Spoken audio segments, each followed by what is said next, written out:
there's sort of two ways I look for property. One is on the open market, like this project we're looking at now, whereby it's a property with a plot that can be built on, either to the side or to the rear. The other way I look for properties, which it sort of de-risks a lot of the uncertainty over planning, is to search for those properties off market.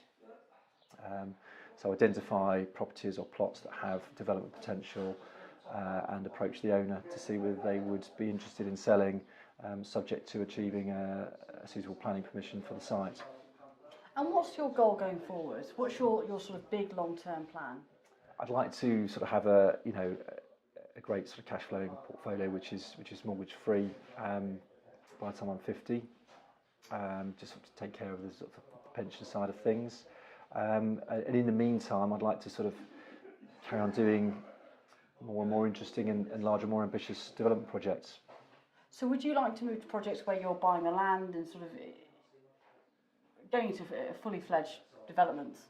Presumably that's where you're heading. Yeah, potentially. I'm looking at all sorts of opportunities depending on what sort of comes up in terms of when I'm searching for plots. There's all sorts of different angles I see there, from single dwellings, building, turning a detached house into a pair of semis, that kind of thing, right up to really big plots that could accommodate a block of flats.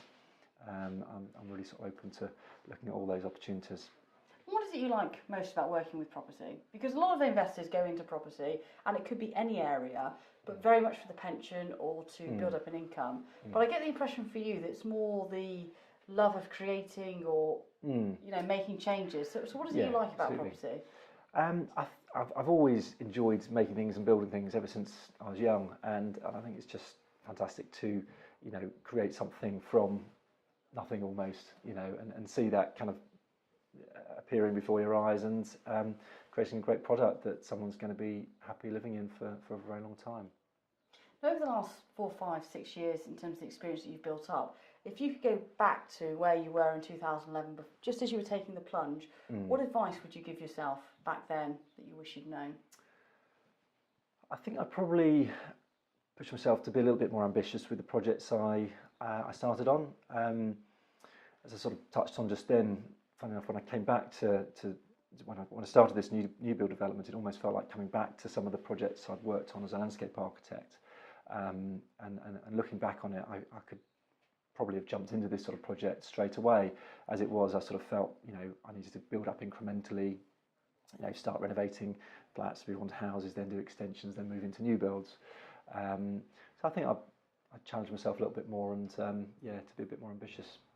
David, thank you very much for your time. We're actually at one of your projects now, and this is your first project that went completely out the ground. I'm going to talk about it in much more detail, but for the moment I'm going to say goodbye to David. We'll be back looking at his project, looking at all the things that went right, all the things that went wrong, and what you can learn from that.